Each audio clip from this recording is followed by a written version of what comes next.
العظيم. أعوذ بالله السميع العليم من الشيطان الرجيم. بسم الله الرحمن الرحيم.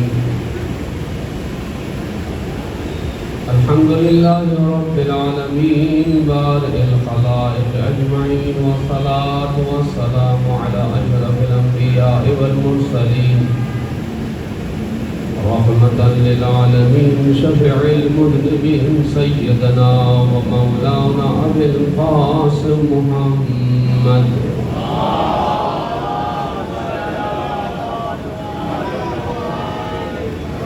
وعلى أهل بيته الطيبين الطاهرين المعصومين المظلومين الذين أذهب الله عنهم الرجس وطهرهم تطهيرا.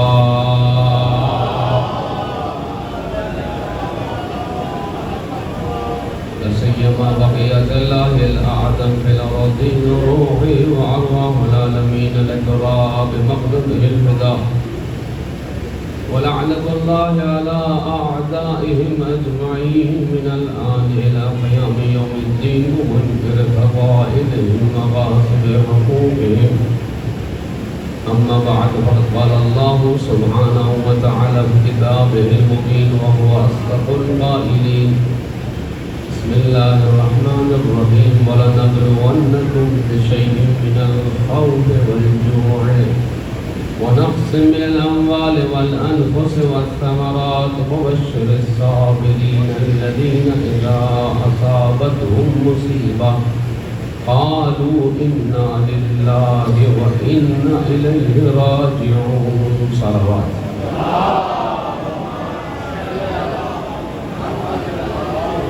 میں ادا کی اپنی عزاداری کی قبولیت کے لیے زمانہ غیبت لے ولایت سے امام زمانہ پر ثابت قدمی اور امام کے ظہور کی راہیں ہموار کرنے کے لیے توفیق کے قصد کرنے کے خاطر مل کے درود بھیجیے محمد و آل محمد.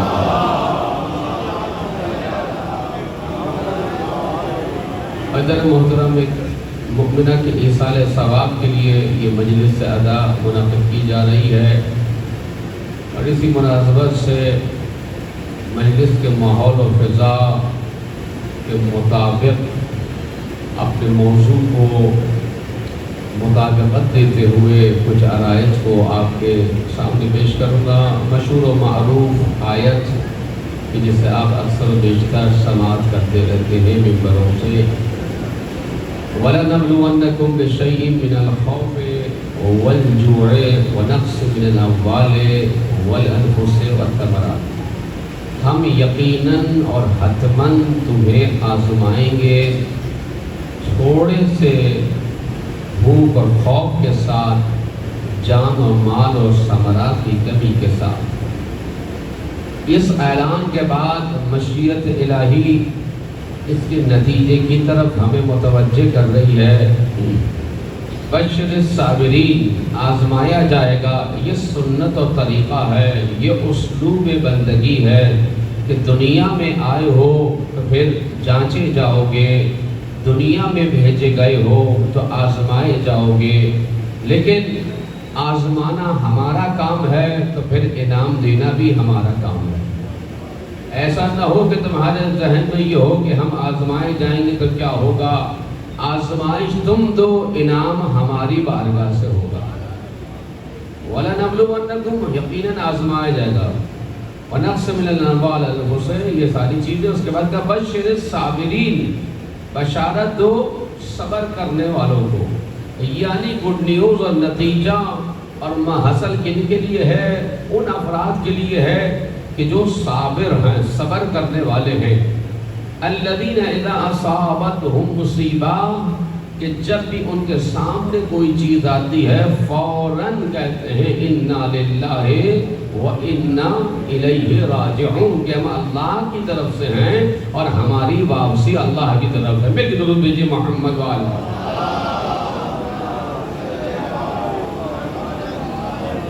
اب آیت ایک ایسے لفظ شروع ہو رہی ہے کہ ممکن ہے کسی کے ذہن میں یہ تردد اور شک ہو کہ آزمایا نہیں جائے گا. لیکن خدا والا نبلونکم لام لام توکید ہے اور پھر نون ثقیلہ ہے، ولا نبلونکم، یہ نون جو آتا ہے جیسے آپ کہتے ہیں ان اللہ، ان میں جو نون آیا ہے تاکید کے لیے آیا ہے، نون ثقیلہ کہلاتا ہے۔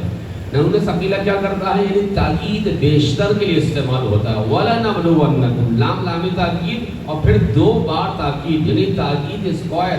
آج کل کی میتھمیٹکس کے مطابق دو تاکیدوں کے ساتھ خدا ذہن میں کوئی ابہام ہے، کوئی شک ہے، کوئی تردید ہے کہ تم آزمائے نہیں جاؤ گے، اس کو رفع کر رہا ہے۔ کسی اور مقام پر ارشاد رب العزت کہ لوگوں نے کیا گمان کر لیا ہے، حسب الناس ان یقولوا ان یترکوا ان یقولوا آمنا وهم لا یفتنون، لوگوں نے یہ گمان کر لیا ہے، یعنی ان کی خام خیالی یہ ہے کہ وہ صرف اس بنا پر چھوڑ دیے جائیں گے قیامت کے دن کہ ہم دنیا میں ایمان والے تھے۔ خدا کہتے ہیں وهم لا یفتنون، کیا ان کا امتحان لیا نہیں جائے گا؟ تو خدا تعالیٰ اس آیہ مجیدہ میں فرما رہا ہے کہ ہم تمہارا یقیناً امتحان لیں گے، وَلَنَبْلُوَنَّكُمْ بِشَيْءٍ مِّنَ الْخَوْفِ، تھوڑے سے خوف کے ساتھ، تھوڑے سے بھوک کے ساتھ، جان مال اور ثمرات کی کمی کے ساتھ۔ اب یہ جو خدا کہہ رہا ہے تھوڑے سے خوف کے ساتھ، تھوڑی سی بھوک کے ساتھ، تھوڑے سے مال کے ساتھ، ثمرات کی کمی کے ساتھ، جانوں کے ساتھ، یہ کیا ہے؟ خدا تعالیٰ کون ہے؟ قرآن کیا کہہ رہا ہے؟ ان اللہ علی کل شیء قدیر، تمام چیزوں پر جو احاطہ ہے وہ اس عظیم خدا کا ہے، خدا واحد کا ہے۔ علی کل شیء قدیر، یعنی تمام چیزوں پر اس کا احاطہ اور قدرت موجود ہے۔ لہو خزائن السماوات والارض، اس کے لیے زمین و آسمان کے خزانے ہیں، اس کے لیے کنجیاں ہیں زمین و آسمان کی، یعنی زمین و آسمان اور ما فیہا، جو کچھ بھی ہے سب اس کے پاس ہے۔ جب وہ اتنی عظمت والا ہے، جب وہ یہ کہے کہ میں تھوڑے سے خوف کے ساتھ آزماؤں گا تو یقیناً وہ بہت تھوڑا خوف ہوگا، یعنی انسان اتنا پریشان نہ ہو جائے، اتنا مضطرب نہ ہو جائے کہ کیسا امتحان ہوگا۔ خدا نے کہا امتحان ہوگا، انہی چیزوں سے امتحان ہوگا جو تیرے پاس ہیں۔ ہم نے تجھے کھانا دیا ہے، بھوک سے امتحان لیں گے، امن دیا ہے، خوف سے امتحان لیں گے، مال دیا ہے، مال لے کر امتحان دیں گے، یعنی دینا بھی ہمارا امتحان کے لیے ہے، لینا بھی ہمارا امتحان کے لیے ہے۔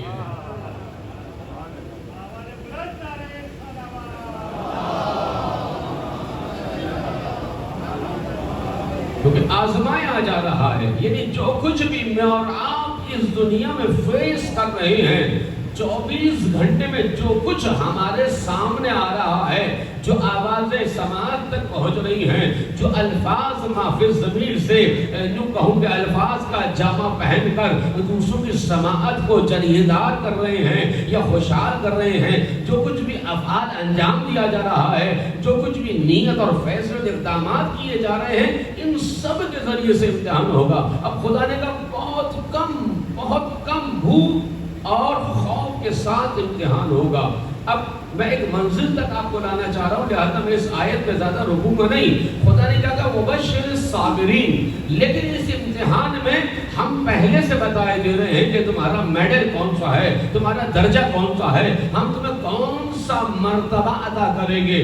بشارت ہے ان لوگوں کے لیے جو صبر کرنے والے ہیں۔ آپ دیکھیں صبر کرنے والے، بشر الصابرین، یعنی اگر اس امتحان زندگی میں کامیاب ہونا چاہتے ہو تو صبر کرنے والوں کا کریکٹر اور کردار اور صبر کرنے والوں کی آئیڈیالوجی اور نظریے کو اپنا لو تو خود بخود ہمارے نیک بندوں میں شامل ہو جاؤ گے۔ ہمیں دو چیزیں اپنانی، ایک کریکٹر اور ایک آئیڈیالوجی، ایک کردار صابرین کا اور صابرین کا نظریہ اور آئیڈیالوجی۔ بشر الصابرین، اب خدا نے کہا الذین، یہ کون لوگ ہیں جن کو ہم میڈل دے رہے ہیں، یہ کون لوگ ہیں جن کو ہم نواز رہے ہیں، جن کو انعام دیا جا رہا ہے؟ الذین، الذین جہاں پر بھی آیا ہے وہ صفت کو بیان کرتا ہے، یا صفت مذموم ہے یا صفت ممدوح ہے، یا مذمت کی جا رہی ہے یا اس کی تعریف و ثنا کی جا رہی ہے۔ اب جہاں پر بھی الذین آ رہا ہے یا الذی آ رہا ہے تو وہ جو رکھے گا یہ صفت کو بیان کر رہا ہے، یعنی در حقیقت الذین جو ہے ایک دن دو دن کی صفت کو نہیں، پوری زندگی کی آئیڈیالوجی کو بیان کرنے والا ہے۔ ایک دن دو دن ایک شب دو شب کے لیے نہیں، یعنی یہ وہ لوگ ہیں کہ جن کی زندگی پر ایک نظریہ محیط ہوتا ہے اور وہ اس نظریے کے مطابق زندگی گزارتے ہیں۔ الذین کون لوگ ہیں؟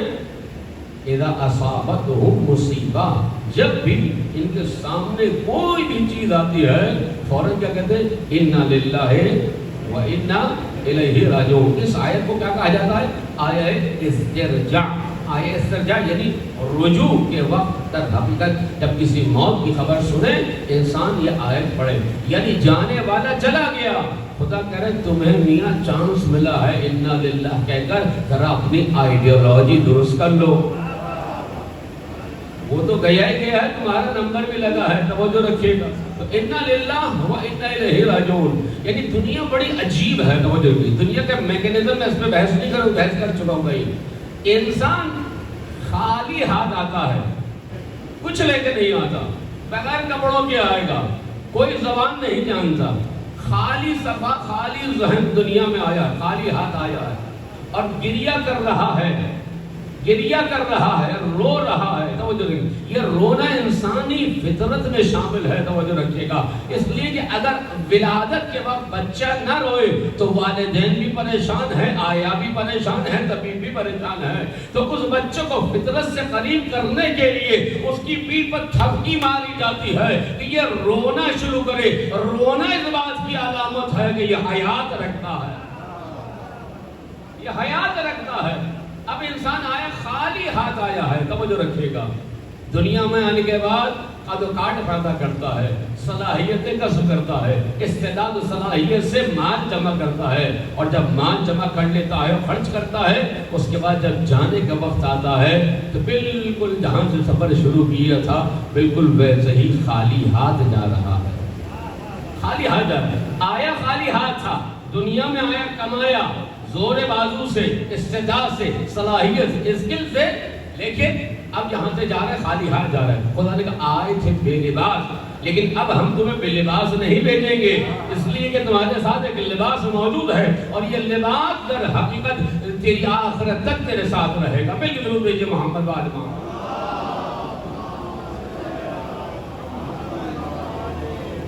چونکہ آپ کے علم ہے کہ 9:30 بجے سے پہلے مجھے میری ضرورت کرنی ہے، اس لیے میں بہت زیادہ رک رک کر آپ کی توجہ کو مبذول نہیں کروں گا۔ ماشاءاللہ سے ارباب علم و دانش موجود ہیں کہ جو لہجے میں صورت نظر آ رہی ہے اس کی وجہ یہ ہے کہ میں ایک وقت مقررہ تک جو ہے اپنے مطالب کو تکمیل دینا چاہتا ہوں۔ میری ضرورت بھیجیے محمد و آل محمد۔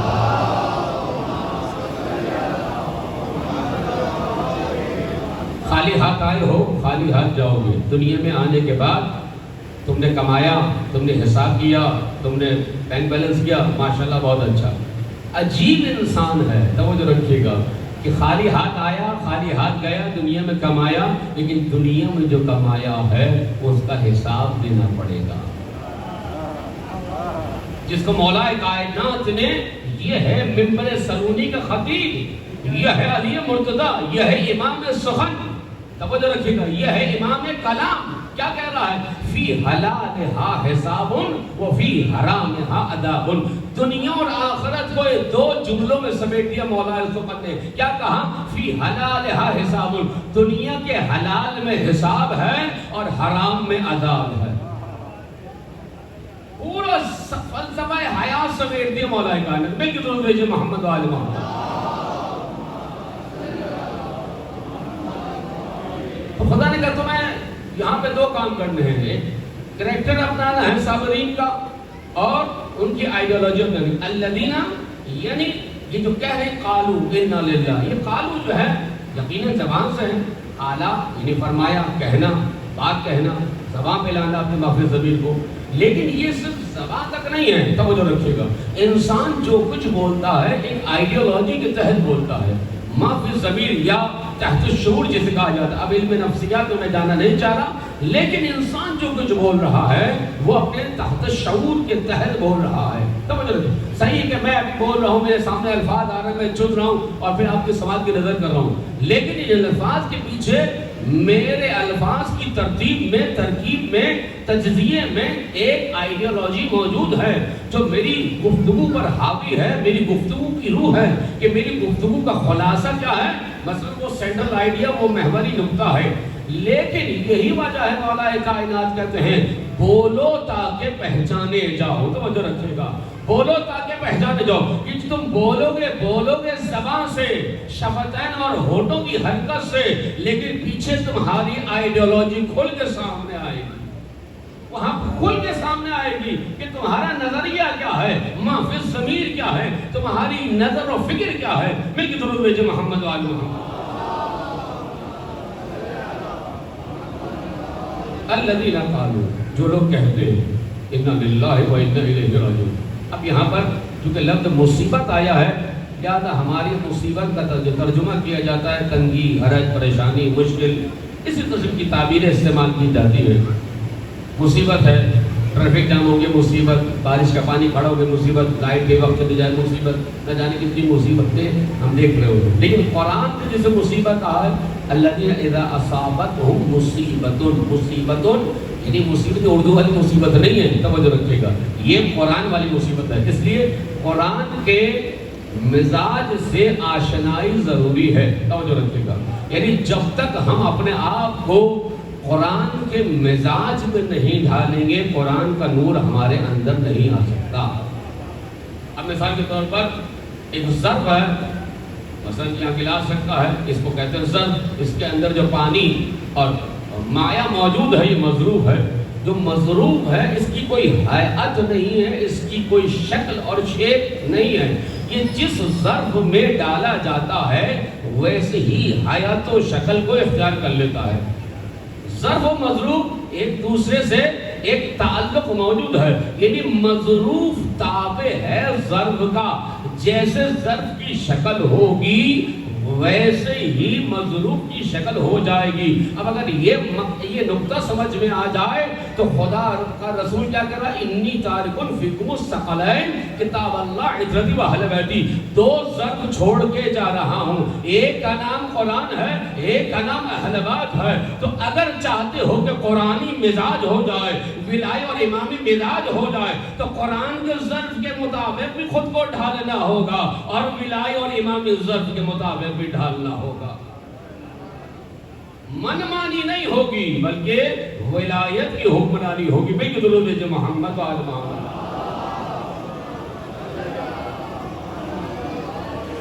اب مصیبت کیا ہے؟ قرآن کی نگاہ سے مصیبتوں اس چیز کو کہا جاتا ہے جو آپ اور میں فیس کر رہے ہیں، جو دیکھ رہے ہیں، جو سن رہے ہیں، جو بول رہے ہیں، جو محسوس کر رہے ہیں، جو کچھ خیال ذہن میں آ رہا ہے. یہ سب مصیبت کے مصادیق ہیں. مصیبت تنگی، حرج، پریشانی کو نہیں کہا جاتا، یہ اردو میں کہا جاتا ہے. عربی میں، قرآنی مزاج میں، اہل بیت کی ڈکشنری میں مصیبت کیا ہے؟ یعنی جسے آپ فیس کریں، یعنی ایک وہ انسان جو چاہتا ہے کہ ان امتحانوں کے ذریعے سے خدا کے صابرین بندوں میں شامل ہو جائے اور صابرین کا درجہ اسے مل جائے، صابرین کا کریکٹر اپنا لے، صابرین کی آئیڈیا اور نظریے کے مطابق زندگی میں سے کرے. خدا نے کہا ایک کام کرنا سیکھ لو، دنیا میں جو کچھ بھی آئے فوراً خدا کو یاد رکھنا، آخرت کو یاد رکھنا. الذین اذا اصابتهم مصیبۃ قالوا انا للہ، فوراً کہتے ہیں اللہ کی طرف سے آئے ہیں اور ہماری واپسی اللہ کی طرف سے. یہ سن رہے ہو، یہ صرف سن نہیں رہے ہو، اس کے ذریعے سے امتحان ہو رہا ہے، لہذا اپنی ڈگر کو سیدھا کرنا پڑے گا. فوراً کہو اللہ کی طرف سے آئے ہیں اور اللہ کی طرف جانا ہے. جب اسٹارٹنگ اور اینڈنگ پوائنٹ مشخص ہو گیا تو خود بخود راہ کا تعین ہو جائے گا کہ وہی سنیں گے جو وہ چاہتا ہے، وہی بولیں گے جس میں اس کی رضا ہے، وہی دیکھیں گے جس میں اس کی خوش ضروری ہے. مل کے درود بھیجے محمد و آل محمد.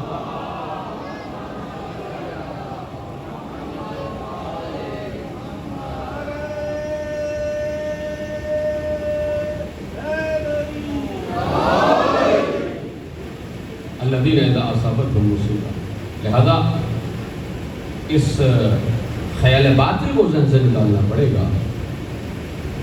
ہم بعض اوقات کہتے ہیں کہ جناب فلاں مومن دنیا سے چلا گیا، وفات پا گئی، متوفا ہو گیا. وفات کیسے کہتے ہیں؟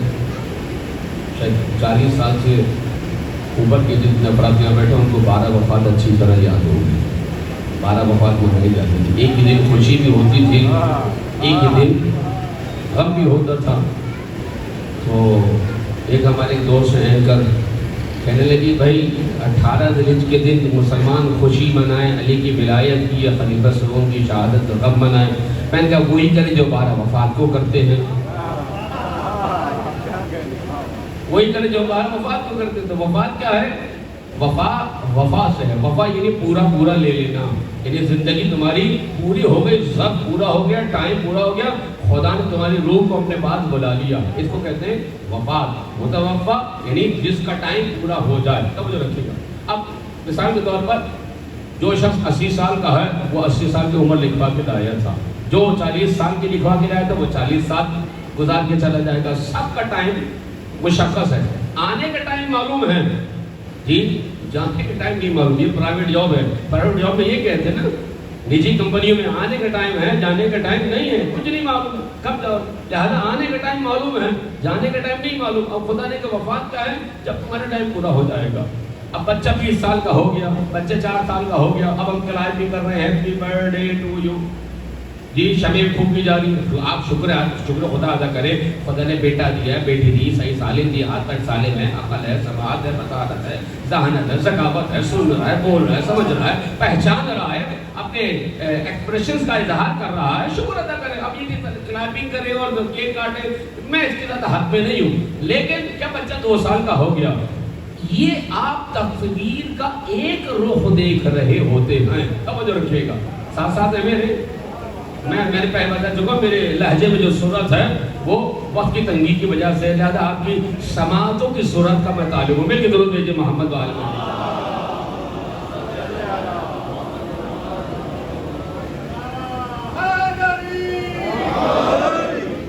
بچہ 2 سال کا ہو گیا، آپ ایک رخ دیکھ رہے ہیں. بچہ 2 سال کا نہیں ہوا. اگر یہ 60 سال لکھوا کے لایا تھا تو 2 سال کب ہو گئے ہیں؟ 2 سال لپیٹ دیے گئے، 58 سال رہ گئے. اس مسئلے کو بھی دیکھیں، اس نگاہ سے بھی زندگی کا تجزیہ کرنے کی ضرورت ہے. عزیزان اکرامی، میں 40 سال کا ہو گیا، میں 40 سال کا نہیں ہوا، میرے 40 سال لپیٹ دیے گئے. یہ تمہار، یہ تھان لپیٹ دیا گیا. اس نگاہ سے دیکھیں گے تو خود بہت زندگی کی اصلاح ہو جائے گی. تو خدا کیا کہہ رہا ہے؟ خدا کہہ رہا ہے یہ وہ لوگ ہیں فوراً جو چیز بھی آئے یہ سمجھ جاتے ہیں امتحان ہو رہا ہے. مجلس میں بیٹھے امتحان، میلاد میں امتحان، گھر میں امتحان، بازار میں امتحان، کلیگز کے ساتھ امتحان، تنہائیوں میں امتحان. اب یہ زیادہ تر نوجوانوں کے امتحان ہوتے ہیں. تنہائیوں میں کیا دیکھ رہے ہیں، کیا بول رہے ہیں، کیا سن رہے ہیں، کیا چیز کمنٹس دے رہے ہیں، کس چیز کو لائک کر رہے ہیں، کس چیز کو پوسٹ کر رہے ہیں. توجہ رکھیے گا. اب یہ امتحان ہے. لہذا فوراً اگر چاہتے ہو صابرین کا کریکٹر اور صابرین کی آئیڈیالوجی تمہیں مل جائے تو پھر ایک کام کرو، فوراً خدا کو یاد کرو، فوراً آخرت کو یاد کرو. انا للہ و انا الیہ راجعون. اب یہیں سے ایک اور نقطہ آپ کی سماعت عالیہ کی نظر کرو. یہ الیہ راجعون یعنی ہماری واپسی اللہ کی طرف ہوگی. بھئی کب ہوگی؟ جب کسی مومن کا انتقال ہو جائے گا. یہی ذہن میں ہوتا ہے نا. بھئی کب واپس جائیں گے؟ کہ جب قبر میں لٹا دیے جائیں گے، ابدی آرام گاہ میں لٹا دیے جائیں گے، واپسی ہو جائے گی. نہیں جناب، یہ احمقوں کی جنت میں رہنے والوں کا نظریہ ہے. واپسی اس وقت نہیں ہوگی کہ جب قبر میں لٹائے جائیں گے. جب سے دنیا میں آئے ہیں ریٹرن سفر شروع ہو چکا ہے، واپسی کا سفر شروع ہو چکا ہے. لہذا یہ خناس اگر کسی کے ذہن میں کہ مریں گے تو پھر واپسی کا سفر ہوگا، عزیز ہیں کہ نہیں. الیہ راجعون یعنی ابھی بھی حالت رجعت میں ہے، ابھی بھی واپسی کا سفر ہے، خدا کی طرف رجوع کرنے کا سفر ہے. اب اگر یہ نظریہ بن جائے اور یہ صابرین کا نظریہ ہے کہ ہم ہر حال میں جو دیکھ رہے ہیں، جو بول رہے ہیں، جو سن رہے ہیں، جو نیت و اقدامات ہے یہ سب در حقیقت رجوع الی اللہ کی طرف ہماری مدد کرنے والا ہے، تو زندگی کا رنگ اور ڈھنگ سب بدل جائے گا۔ مل کے درود بھیجے محمد و آل محمد۔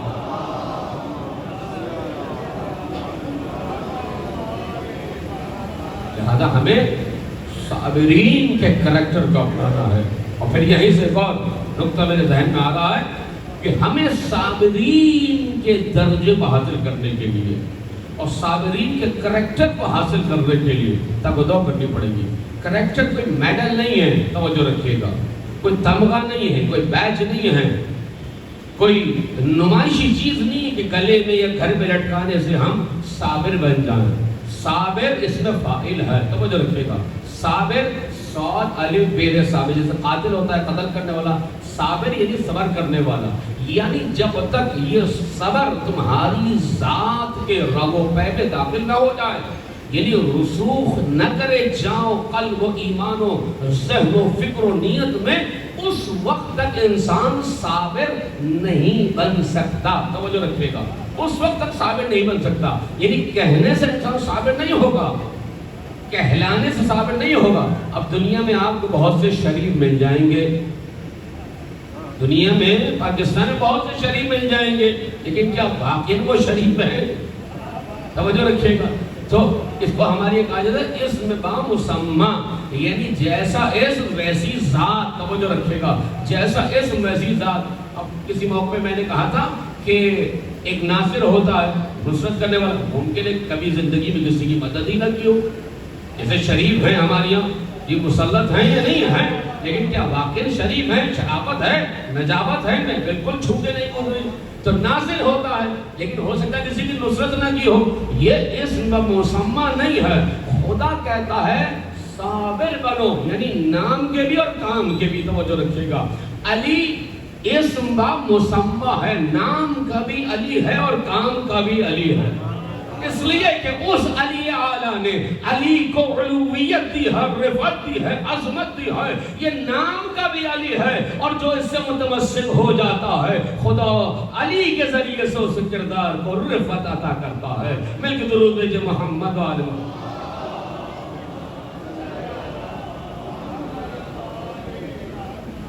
تو اس کو کریکٹر کے ذریعے سے اپنانا ہے، اور اس کے لیے کیا کرنا ہے؟ دنیا میں کچھ ایسے کام کرنے پڑیں گے کہ جس کی وجہ سے خدا کی رحمت ہمارے شامل حال ہو جائے۔ یہ نماز ظہر پڑھتے ہیں، اس کے بعد ایک دعا ہے، اللہم انی اسألک موجبات رحمتک، اے خدا سوال کرتا ہوں میں تجھ سے ان چیزوں کا جس کی وجہ سے تیری رحمت مجھ پر واجب ہو جائے، لازم ہو جائے۔ یعنی میں ایسا کریکٹر اور کردار اپنا لوں کہ تیری رحمت خود بخود میرے پاس آ جائے۔ یعنی یہ اہل بیت بتا رہے ہیں کہ ایسے کام کرو، ایسی نیت، ایسا کریکٹر، ایسا بال، ایسی فکر کہ خدا سے دعا بھی کرو اور پھر خداوند عالم اپنی رحمت عطا کرے گا۔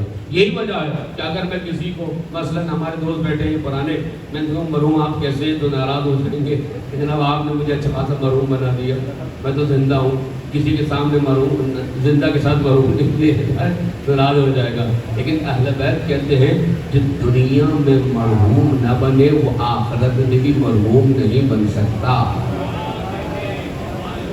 جو دنیا میں زندہ رہتے رہتے مرحوم نہ بنے، مرحومیت کے عناصر کو کسب نہ کرے، وہ آخرت میں بھی مرحوم نہیں بن سکتا۔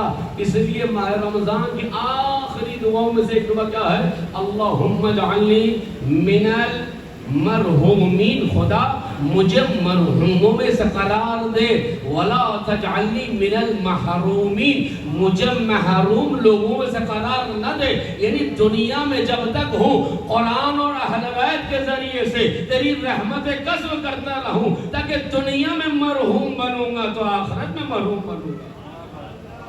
لیکن اگر دنیا میں کوئی مرحوم نہ بنا تو اب آپ وادی حسین میں لٹا کر بھی یہ سولر سسٹم لگا دے، اسماء افہم اسماء افہم اسماء افہم، لاکھ دفعہ اسماء افہم سنو سمجھ سہنے سے بھی اس کے پلے کچھ نہیں پڑنے والا۔ اس لیے کہ دنیا میں جب وہ پلے پڑنے کے قابل تھا تو اس نے کچھ نہیں سمجھا، دنیا کو اپنا مقصد بنا کر خدا اور اہل بیت و قرآن کو بھول بیٹھا تھا۔ لہذا دنیا میں در حقیقت اپنے آپ کو مرحوم بنانا پڑے گا تاکہ قبر میں لیٹنے کے بعد اسماء فم کام آ سکے۔ مل کے درود بھیجے محمد وآلہ۔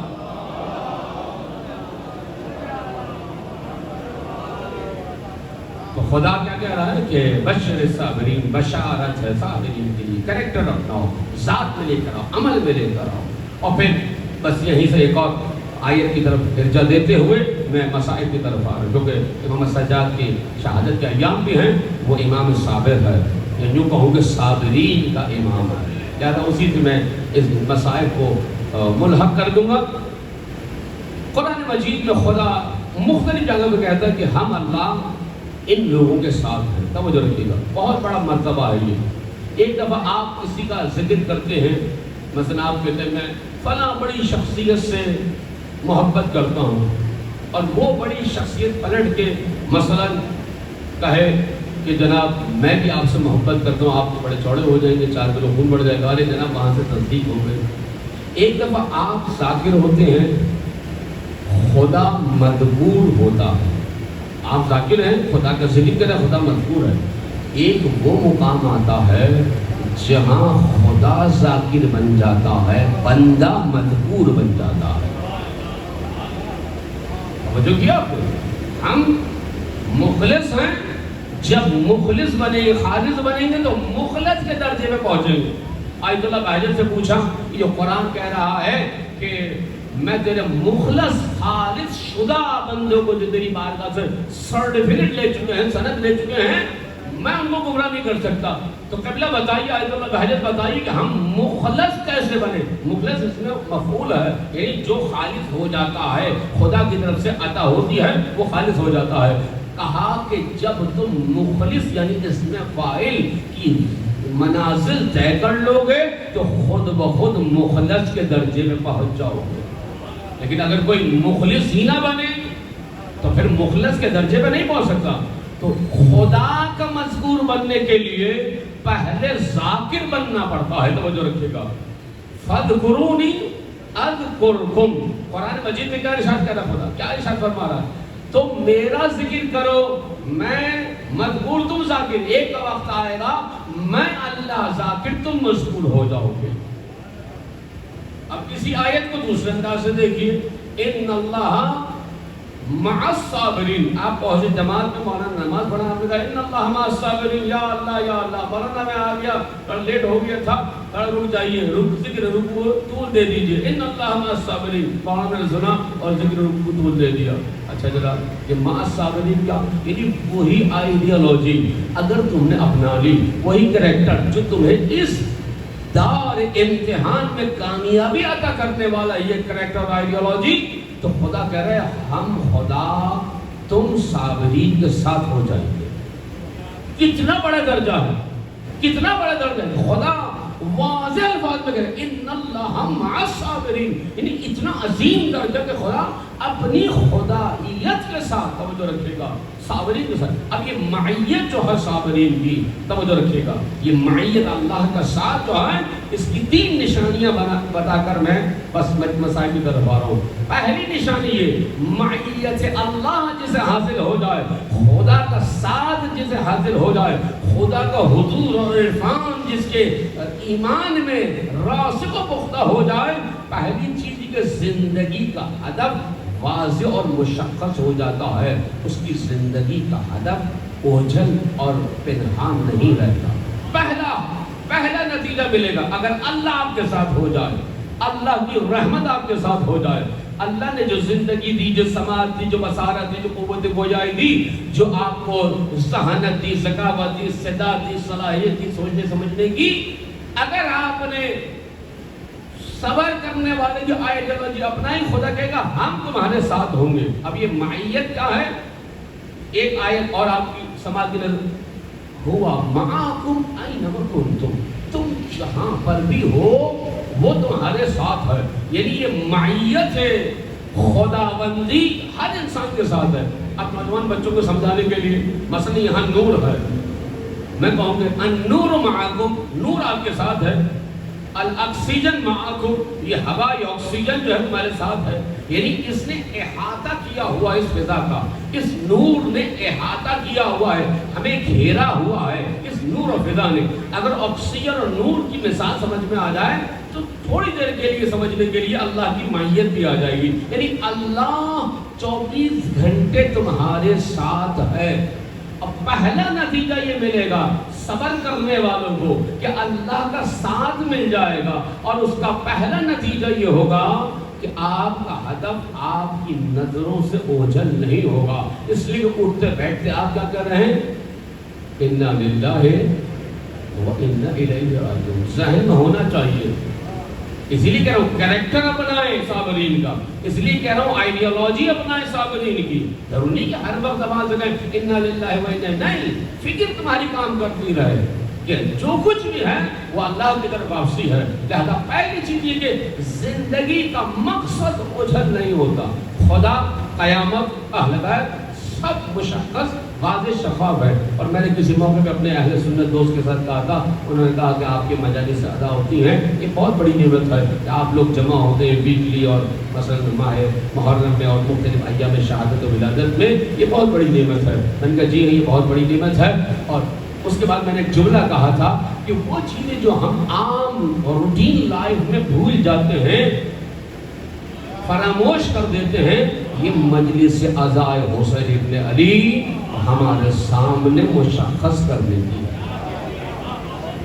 واضح کر دیتی ہے. یعنی آپ فرش پہ بیٹھے ہیں، آپ کو عرش نشین بنا دیتی ہے. اس کی مثال میں نے دی تھی کہ کوئی چیز دور ہوتی ہے نا، اب آپ کو نظر نہیں آ رہا، 6x6 سے بھی بہت دور ہے، 2 میل کا فاصلہ ہے، تو اب اس کو دیکھنے کے لیے ایک آلہ استعمال کی جاتا ہے، دوربین کا.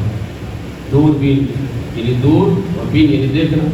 اب کیا ہوتا ہے، اب آپ نے دیکھا اور آپ نے اس کو فوکس کیا، اب منظر شفاف واضح ہو گیا. اب آپ پہچان لیا یہ اپنا ہے، دوست ہے، دشمن ہے، کون ہے، کیا چیز ہے، یہ رنگ جو ہے وہ کون سا ہے، مثلا نظر کا وہ پہچان لیتے.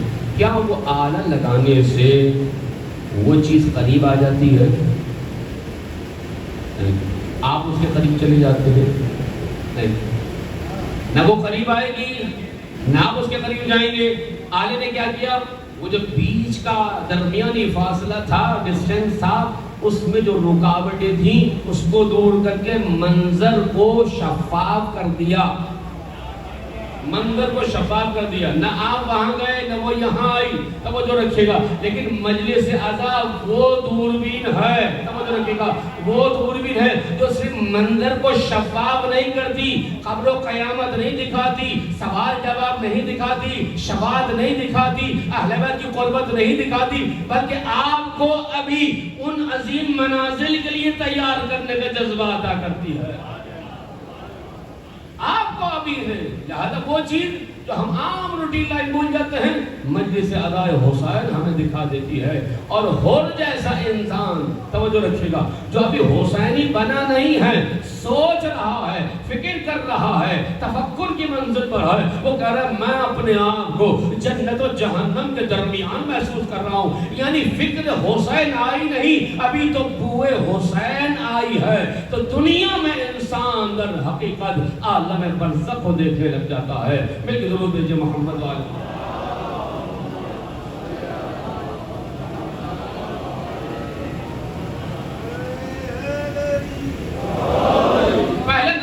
کہ آپ کا ہدف گم نہیں ہوگا جیسے دنیا والوں کے گم ہو جاتے ہیں، خود بھی گم ہو جاتے ہیں، ان کا ہدف بھی گم ہو جاتا ہے، پتہ نہیں ہوتا تو انہیں جانا کہاں ہے. قرآن کہتا ہے این تذهبون، کہاں جا رہے ہو، کہاں کے مسافر ہو. یہی وجہ ہے کہ امام فرماتے ہیں 3 سوالوں کی جواب اگر تمہارے پاس آ جائے کامیاب ہو. من این الی این وفی، کہاں سے آئے ہو، کس نے بھیجا ہے، الائن کہاں کے مسافر ہو، کہاں کی ٹریولنگ ہے، وفی عین کہاں کھڑے ہو. انشاءاللہ خدا آپ کو زیارت ابا عبداللہ الحسین بامعرفت نصیب فرمائے. اب آپ یہاں سے جائیں گے، کہیں ٹرانزٹ ہوگا، وہاں رکیں گے، آپ کو پتہ ہے آپ کہاں سے آئے ہیں، کہاں جانا ہے یہ بھی آپ کو پتہ ہے. بے تابی سے انتظار کریں گے، یہ نہیں کریں گے خدا بندہ جلدی پہنچا دے منزل پر.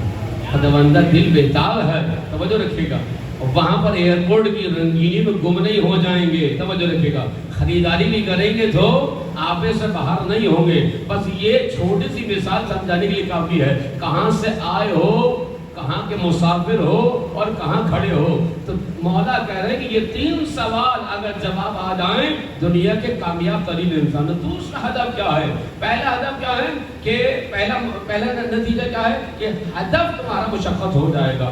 دوسرا یہ ہے کہ زندگی بہتر ہو جائے گی، یعنی زندگی گزارنے کا طریقہ اور رنگ ڈھنگ تمہیں آ جائے گا قرآن و اہل بیت کے ذریعے سے۔ اور آخری نتیجہ یہ کہ جو منزل ہے تمہاری وہ تمہیں اپنی آغوش میں لینے کے لیے تیار ہو جائے گی، تم اس کے لیے تیار ہو جاؤ گے اور وہ تمہارے لیے تیار ہو جائے گی۔ اس لیے روایات میں آیا ہے کہ اپنی قبر و قیامت کے لیے انسان تیاری کرے، اس لیے کہ قبر 5 مرتبہ ینادی کل یوم لیلا و نہارا، 5 مرتبہ آواز دیتی ہے۔ توجہ رکھیے گا، کیا اپنا اور آپ قبر کی آواز سنتے ہیں؟ نہیں سنتے۔ اگر قسم خدا کی اہل بیت نہ ہوتے تو یہ عظمتیں، یہ رفعتیں، یہ پیغامات ہمارے کان بہرے رہ جاتے، ہم اندھے رہ جاتے، ہم گمراہ ہو جاتے۔ یا اہل بیت بتا رہے ہیں کہ خبر 5 دفعہ برا رہی ہے تو زندگی کا رنگ ڈھنگ سب بدل جائے گا۔ بس الذین اذا اصابتهم مصیبہ قالوا انا للہ وانا الیہ راجعون۔ صبر کرنے والوں کو اپنانا، صبر کرنے والوں کی آئیڈیالوجی اور کردار کو اپنانا۔ اور صبر کا مطلب یہ ہے کہ اپنے مقصد کے حصول کے لیے تگدو جاری رہے، قدم رکنے نہ پائیں۔ توجہ رکھیے گا، قدم رکنے نہ پائیں، ہدف کی طرف منزل کے حصول کے لیے اسٹرگل جاری رہے۔ حکمت عملی تبدیل ہوتی ہے، کوئی مسئلہ نہیں ہے۔ امام سجاد کی زندگی اٹھا کے دیکھیے، امام سجاد کی زندگی میں جہاد ہے، استقامت ہے، تحرک ہے، بیداری ہے، علم ہے، شعور ہے، آگہی ہے، ارتقاء ہے، معرفت ہے، نور ہے، خود بھی تحرک والا امام ہے، لوگوں کو بھی تحرک دے رہا ہے۔ لیکن اب امام نے دیکھا کہ اب موقع نہیں ہے کہ مجلس ادا برپا کروں، اپنی حکمت عملی تبدیل کی۔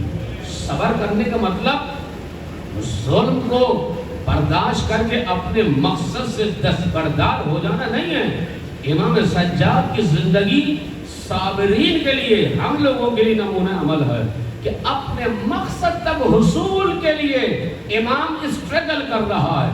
1 روش، 2 روش، 3 روش، 4 روش، جیسا زمانہ، جیسے حالات، جیسے پیچ و خم، ویسے امام کی حکمت عملی تبدیل ہوتی چلی جا رہی۔ یہی وجہ ہے کہ امام اپنے ہدف کا، کون سا ہدف تھا؟ امام کے بہت سے اہداف تھے، ان اہداف میں سے ایک ہدف کیا تھا؟ کربلا کو زندہ رکھا جائے، کربلا اور رہتی دنیا تک رہے، یہ ہدف تھا امام کا۔ امام نے امام کو زنجیریں پہنائی گئی، لیکن در حقیقت امام رکے نہیں، بیڑیاں پہنائی گئی، امام رکے نہیں۔ کیوں؟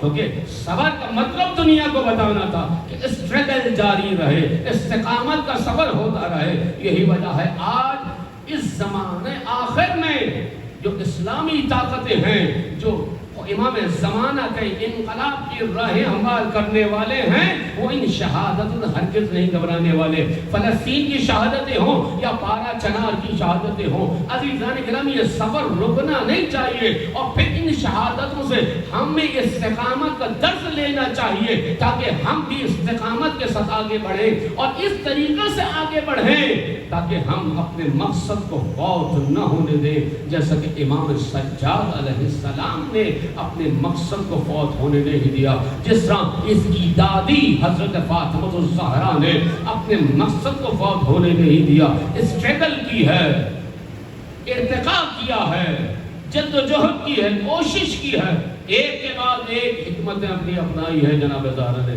مومنہ کی احسان ثواب کی مجلس ہے، بس میں یہیں سے شروع کر رہا ہوں۔ ایک وقت آتا ہے کہ آپ خطبات کے ذریعے سے مسجد نبوی میں جا کر مسلمانوں کو آگاہ کرتی ہیں۔ ایک وقت آتا ہے اشعار اور مرضیوں کے ذریعے سے لوگوں کو متوجہ کرتے ہیں. صبت علیہ مصائب لو انہا صبت الایام سرنا لیالیہ. یہ ہے حکمت عملی، یہ ہے صبر، یہ ہے استقامت، یہ ہے صابرین در حقیقت کہ حکمت عملی تبدیل کر دی. اور پھر جب یہ مرحلہ بھی گزر گیا تو اب گریے کا مرحلہ آیا ہے. گھر سے حسن حسین کو لیا اور بیت الحزن چلی گئی، جنت البقیع چلی گئی. یہ ہے بی بی کی زندگی صابرین کے لیے عملی نمونہ کہ کس طریقے سے شہزادی کون سلام اللہ علیہ نے ہمیں صبر کرنا سکھایا ہے. اور رہتی اور پھر اس کے بعد جب یہ دیکھا کہ اس کے مقابل رکاوٹیں کھڑی کی جا رہی ہیں تو اب وصیت کی ہے سیدہ کائنات نے کہ جن لوگوں نے مجھے ستایا ہے ان کو میرے جنازے میں آنے نہ دینا. رہتی دنیا تک جہاد ہے بی بی زہرا کا، استقامت ہے اپنے ہدف کو. مظلومیت باقی رہے زہرا کی، مظلومیت بابا کی باقی رہے، حرمت رسول کو پامال کیا گیا ہے باقی رہے دنیا والوں کی نگاہوں میں. اور پھر آخری جو چیز جناب زہرا نے کہی ہے علی میرے قبر کو پوشیدہ کر دینا. رہتی دنیا تک امام زمانہ کے انقلاب اور ظہور تک یہ قبر پوشیدہ. یہ احتجاج ہے سیدہ کی قبر کا، یہ احتجاج ہے سیدہ کے گریہ ازاری کا، یہ احتجاج ہے جناب سیدہ کے مرثیوں اور اشعار کا، یہ احتجاج ہے سیدہ کے خطبوں کا. اللہ اکبر کہ 75 یا 95 دن، توجہ رکھے گا، 75 یا 95 دن بی بی زندہ رہی اور اس مدت میں کسی نے زہرا کو مسکراتے نہیں دیکھا. وہ جو علی مرتضی اور بچوں کے لیے مسکرا کے کھڑی ہو کر استقبال کرنے والی ہو، رحمت للعالمین کی بیٹی ہو. مصائب اتنے سخت ہیں کہ ان 75 اور 95 دنوں میں کسی نے زہرا کو مسکرا کے نہیں دیکھا. علامہ مجلسی لکھتے ہیں 3-4 مصائب ایسے ہیں کہ اگر یہ ہوتے تو یہ بہت تھے. زہرا کی مظلومیت بیان، منحدت الرکب، منحدت الرکب جس کی کمر کی ہڈی ٹوٹ جائے، اللہ، ستون فقرات جس کے مزمحل ہو جائیں، ترکیب منقسم ہو جائے، اٹھنے بیٹھنے کے قابل نہیں ہوتا.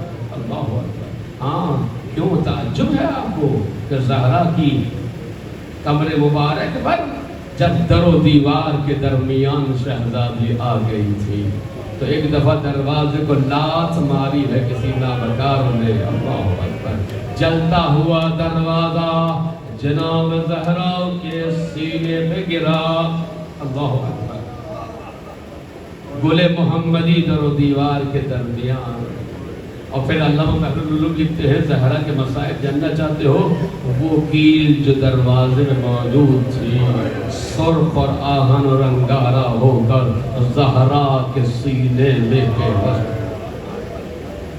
اجرکم اللہ، اجرکم اللہ. خدا کوئی غم نہ دے سوائے غم حسین. اور اس کے اوپر لکھا ہے کہ 40 آدمی اس دروازے پر سے گزر کر علی کو گرفتار کر. اللہ. منحدت الرکب، پسلیاں ٹوٹ گئی تھی شہزادی. اب آپ تصور کیجئے جس کی پسلیاں ٹوٹ جائیں، جب وہ سانس لیتا ہے تو ہر سانس پہ تکلیف ہے، سانس نکلنے پہ تکلیف ہے. یہ کیسے دن گزارے ہیں جناب سیدہ نے نہیں معلوم مجھے. اور اس کے بعد انسان اپنے ہاتھوں کا سہارا لیتا ہے. اٹھتے بیٹھتے اگر سینہ یا اس کی کمر مجروح ہو جائے تو انسان اپنے ہاتھوں کا سہارا لیتا ہے. مظلومیت زہرا تو یہ ہے، ارے ایک ہاتھ نیل زدہ ہے. یہ ہاتھ نیل زدہ کیوں ہے کہ جب علی کی علی کو لے جا رہے تھے چادر سر پہ ڈالی، محسن شہید ہو چکا ہے، علی کے پیچھے پیچھے مدافع علی چلی ہے، علی کمرے پڑے ہوئے پٹکے کو پکڑ لیا. قسم خدا کی ابو الحسن کو مسجد نہ جانے دوں گی، بائت نہ کرنے دوں گی. یہاں خنفس کا تازیانہ اٹھا ایک ضربے، دو ضربے، تین ضربے، ضربوں پہ ضربے، ارے بازو ٹوٹا، نیل زدہ ہوا، ہاتھ چھوٹا۔ امام حسن نے وہ منظر دیکھا کہ حسن جب یاد کرتے تھے روتے تھے۔ کسی نے کہا امام سے، مولا اتنا عرصہ ہو گیا آپ اس گلی سے نہیں گزرتے، ایک دفعہ اپنے سر کو ہاتھوں پہ رکھا۔ ارے تجھے کیا معلوم حسن کی نگاہوں نے کیا منظر۔ اللہ اجرکم اللہ، بس عزادارو منحدت رکے معصبت الراس ہے، سر میں شدید درد تھا، دوپٹہ باندھا ہوا تھا، باقیت العین مسلسل گریا ہے، ناہلت الجسم جسم گھلا جا رہا ہے۔ روایت ملتا ہے آخر میں جب علی مرتضیٰ نے زہرا کے لاشے کو اٹھایا ہے تو لگ رہا تھا شاید کوئی کپڑا اٹھا رہے ہو، ارے زہرا کا بدن گھلا جا رہا۔ اجرکم اللہ، بس ادا ڈالو، بس ایک روایت عرض کروں گا اور مجلس تمام انشاءاللہ مرحومین کے سارے ثواب ہوگا۔ عزادارو غسل و کفن ہو گیا، علی مرتضیٰ نے کہا آؤ بچوں ماں کو الوداع کہہ دو۔ سارے بچے آ گئے مگر حسین نہیں آ رہا۔ حسین بیٹا کیا ماں کو الوداع نہیں کہو گے؟ ایک دفعہ حسین نے کہا بابا جب تک ماں نہ بلائے گی حسین الوداع نہیں کہے گا۔ آئمہ نے کہا ہمارے مسائل بیان کرو، مظلومیت باقی رہے، بولے نا آواز سے گریہ کیا کرو، ایسے گریہ کرو جیسے بوڑھی ماں جمع بیٹے کے۔ یہ سادات کی ماں، یہ سادات کی ماں کا جنازہ رکھا ہے۔ ایک دفعہ حسین نے یہ کہا بندے کفن ٹوٹے، فاطمہ زہرا کے ہاتھ بلند ہوئے، آؤ میرے حسین آ جا۔ عزادارو امام حسین نے کیا کہا؟ ایک دفعہ اپنے گالوں کو ماں کے تلووں پہ لگائے، اماں چلا حسین تجھے آوازیں دے رہا ہے، اماں جواب کیوں نہیں دیتی؟ امام حسن مرثیہ پڑھتے، اماں ایسے چپ نہ رہو میرا دل پھٹا جا رہا ہے۔ بس زہرا نے بچوں کو لگا لیا گلے سے، عاطف کی آواز آئی علی مرتضیٰ بچوں کو ہٹا دو، ملائکہ میں گورام ہو گیا۔ عزادارو آپ کو پتا ہے نا جب خواتین میں جنازہ جاتا ہے تو محرم جاتے ہیں اور پھر بچوں اور خواتین کو جنازے سے جدا کر کے تدفین کے لیے لے جاتے ہیں۔ اب یہاں کوئی نہیں ہے، علی مرتضیٰ اتنا ہے، کبھی زینب کو ہٹاتے ہیں علی، کلثوم لپٹتی ہے، ام کلثوم کو گلے لگاتے ہیں، حسن ماں سے دوڑتا ماں کی طرف دوڑتا ہے، حسن کو گلے لگایا، حسین بیان کرتا ہے عزادارو کتنے پیار سے علی نے جدا کیا بچوں کو۔ میں کو علی یہ مدینہ ہے، سر پہ حجرے کی چھت ہے، ماں بچوں کی ماں کا جنازہ کفن میں ہے، کوئی تازیانے مارنے والا نہیں، کوئی نامحرم نہیں، مگر مولا علی کربلا میں آ جانا۔ ایک بچی ودا کے لیے آئے گی، سر پہ چادر نہ ہوگی، ارے اس آگو سے بھی ودا کیا جائے گا، مگر کوئی سینے سے نہ لگائے گا، کوئی دست سے شفقت نہ پھیرے گا، کوئی جماعت لگائے گا، کوئی تعزیہ نہیں۔